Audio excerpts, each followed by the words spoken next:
Class 11th में accounts में हम लोग बैंक रिकॉन्सिलिएशन स्टेटमेंट सीख रहे हैं। और न्यूमेरिकल क्वेश्चंस मैंने पहले ही बताया है, इसके पूरे रूल्स मैंने आपको पहले भी समझाए हैं। और एक नया क्वेश्चंस हम आपको यहाँ पर बताने जा रहे हैं जिसमें ओवरड्राफ्ट लिखा हुआ है। जो बेस आपका है वो ओवरड्राफ्ट का है, तो इसमें भी कोई दिक्कत नहीं होता है। आप बनाना चाहें तो बना सकते हैं। इसे आप इसको बस फॉर्मेट पूरा वही है, बैंक रिकॉन्सिलिएशन स्टेटमेंट। आप यहाँ पे डेट डालिएगा जिस डेट को आप तैयार कर रहे हैं, पार्टिकुलर्स प्लस आइटम और माइनस आइटम। अब यहाँ इस क्वेश्चन में लिखा हुआ था ओवरड्राफ्ट एज पर पासबुक। तो पासबुक का हो चाहे कैश बुक का हो, आपको अगर ओवरड्राफ्ट यहाँ पे शुरू में लिखा हुआ है तो आप इसको माइनस वाले में डाल देंगे। जैसे इस क्वेश्चन में था दिया हुआ 2500 रुपये का। इसका नेक्स्ट पॉइंट लिखा है कि cheques issued for 5000 but collected rupees only 3000। अब तक जो है दिसंबर तक आपका कितना जमा हो गया, वहाँ पे क्लियर कितना हो गया है, वो 3000 का हुआ है। जब भी आप चेक को इशू करते हैं तो कैश बुक घटता है। अब इसमें क्या हुआ कि 5000 रुपये का आपने इशू किया है, लेकिन वहाँ तक लोग जा कर के निकाले कितने रुपए का, सिर्फ 3000 का। तो कितने का नहीं निकला, तो 2000 रुपये का नहीं निकला। इसका मतलब हुआ कि पासबुक का बैलेंस थोड़ा सा बढ़ा हुआ है और कैश बुक का घटा हुआ है। तो अगर कैश बुक घटा हुआ है तो आप क्या करेंगे, माइनस वाले में डालेंगे। तो 2000 रुपये कहाँ डालेंगे आप, यहाँ डालेंगे 2000 रुपये। फिर समझ लीजिए इस चीज़ को कि अगर पासबुक से शुरू करते हैं, चाहे वो किसी का ओवरड्राफ्ट का हो या नॉर्मल केस हो, तो अगर यहाँ से शुरू कर रहे हैं तो आपको ध्यान देना है कैश बुक में। अगर कैश बुक बढ़ रहा है तो बढ़ा दीजिए, घट रहा है तो घटा दीजिए। तो इस केस में क्या हुआ, जब आपने चेक इशू किया, अब 5000 का आपने इशू किया, लेकिन क्लियर कितने का हुआ है, लोगों ने निकाला कितने का, 3000 रुपये का। इसका मतलब यह है कि 2000 रुपये का चेक जो आपने इशू किया है वो अभी तक वहाँ से निकला नहीं है, पासबुक से घटा नहीं है, बैंक से घटा नहीं है। तो इसका मतलब हुआ कैश बुक में आपने 2000 रुपये घटाया है, वहाँ नहीं घटा हुआ है। तो कैश बुक घटा हुआ है 2000 रुपये से, तो आप कहाँ डालेंगे, माइनस वाले कॉलम में इसको डाल देंगे।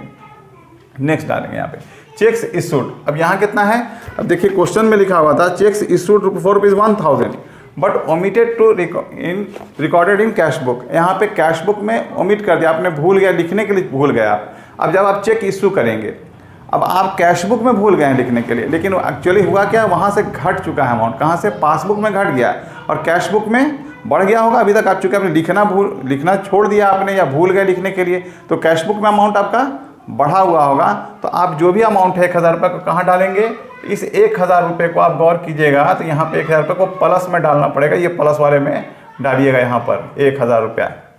इस तरह से यहाँ क्वेश्चन थर्ड पॉइंट में लिखा हुआ था कि चेक्स डिपॉजिटेड फॉर ₹5500, 5500 रुपये का चेक आपने जमा किया है, but cheque for ₹500 collected on 4 June. अब देखिए यहाँ पे क्वेश्चन को थोड़ा सा चेंज किया है, आप बना रहे हैं 16 को दिसंबर 31 में, और जो 500 रुपये का चेक जो जमा हुआ है ये 17 में जमा हुआ है, 4 जनवरी को। 5500 रुपये का कुल जाके चेक जमा किया होगा। कुछ इसमें से 5500 रुपये में 2, 3, 4 चेक हो सकते हैं आपके, एक से ज़्यादा चेक हैं। अब उसमें से बाकी जमा हो गया, आपने कैश बुक में भी लिखा और पासबुक में भी वहाँ जमा हो गया, तो ये डिफरेंस तो नहीं डालेगा। डिफरेंस कौन सा डालेगा, जो रिकॉर्ड आपने कैश बुक में किया वहाँ नहीं हुआ। जैसे यहाँ पे क्या हुआ, चेक डिपॉजिट किया कितने रुपये, अब मतलब सिर्फ किससे है, 500 रुपये से है, यानी 500 रुपये का एक तरह से चेक आपने जमा किया है, तो कैश बुक बढ़ा हुआ है। अभी तक वहाँ जमा नहीं हुआ, जमा दिसंबर तक नहीं हुआ, जमा हुआ है लेकिन कब हुआ, जनवरी में हुआ है। तो अब 500 रुपये क्या करेंगे, आप प्लस में डालेंगे, क्योंकि अभी तक अमाउंट यहाँ पर बढ़ा हुआ है, कैश बुक बढ़ा हुआ है, पासबुक में अभी तक नहीं बढ़ा। तो इस 500 रुपये को भी कहाँ डालेंगे, इस 500 रुपये को यहाँ डाल दीजिएगा। इस तरह से लिखा है डिस्काउंटेड बिल डिसऑनर्ड। अब देखिए क्या हुआ केस, आपने कोई बिल डिस्काउंट किया होगा, कितने रुपए का है यहाँ पर, ये 1000 रुपये का था जो डिस्काउंट करा रखा था आपने पहले से, अब डिस्काउंट करा दिया होगा, अब डिसऑनर हो जाएगा। तो डिसऑनर होने के केस में क्या करेगी, बैंक आपके अकाउंट से उतना कम कर लेगी, क्योंकि जिस पार्टी का चेक बिल था उसने पैसा नहीं दिया बैंक को।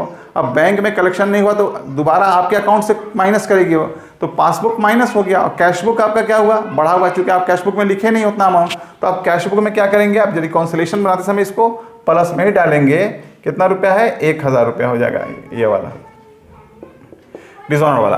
फिर लिखा cheque debited in cash book but not send to bank. Debit करने का मतलब क्या हुआ, आप जमा किए होंगे बैंक में, किसी से चेक मिला होगा और आप उसका नाम डेबिट कर दिए कैश बुक में, लेकिन अभी तक भेजे नहीं है, भेजना भूल गए या जो भी हुआ होगा, किसी वजह से नहीं भेज सके होंगे अब तक, और कैश बुक में आपने रिकॉर्ड कर दिया, डेबिट किया है, तो कैश बुक बढ़ा हुआ है आपका। तो आप क्या करेंगे, कितने रुपए का था ये, 500 रुपये का था, तो 500 रुपये भी आपको प्लस में डालना पड़ेगा।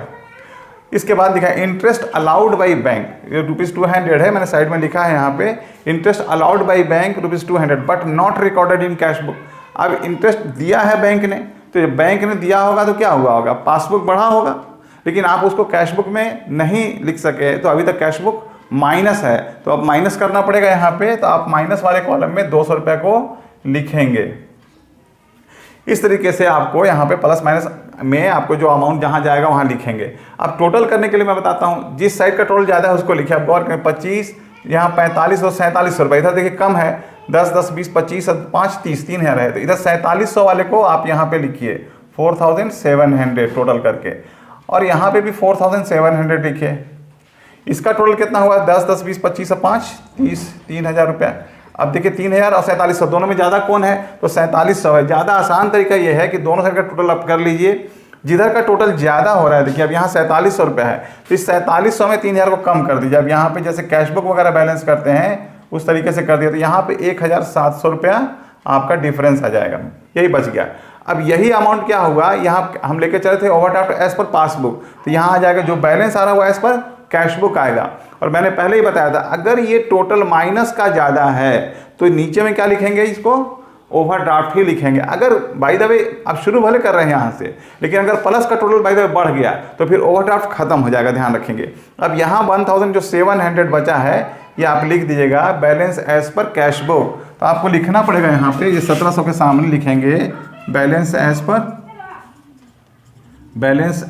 पर कैश बुक लिखेंगे यहाँ पे चूंकि आप शुरू किया पासबुक से, तो यहाँ नीचे का बैलेंस किसका आएगा, कैश बुक का आएगा, तो आपको लिखना पड़ेगा balance as per cash book. लेकिन देखिए ध्यान रखिएगा, अब ये माइनस वाला ज़्यादा है ना, तो अब यहाँ पर आपको ओवरड्राफ्ट लिखना पड़ेगा, ओवरड्राफ्ट लिख दीजिए। सबसे आसान तरीका यही है, आपका बिल्कुल क्वेश्चन सही बन जाएगा आपका। या आप यहाँ लिख सकते हैं overdraft as per cash book भी लिख सकते हैं, या सीधा सीधा balance as per cash book या पासबुक जो भी आपका आता है उसको लिखिए। अगर माइनस का टोटल ज़्यादा है तो यहाँ पे ओवरड्राफ्ट लिख दीजिए, आपका सॉल्यूशन कंप्लीट हो जाएगा यहाँ तक। आई होप कि ये अच्छे ढंग से आपको समझ में आया होगा। आप 2 बार 3 बार इसको देखिए, समझने की कोशिश कीजिए, तो और कॉन्सेप्ट आपका क्लियर होगा। और लास्ट में जैसा कि बोलता हूँ, अगर अच्छा लगता है वीडियो आपको तो लाइक कीजिए, सब्सक्राइब कीजिए और इसको शेयर्स भी कीजिए।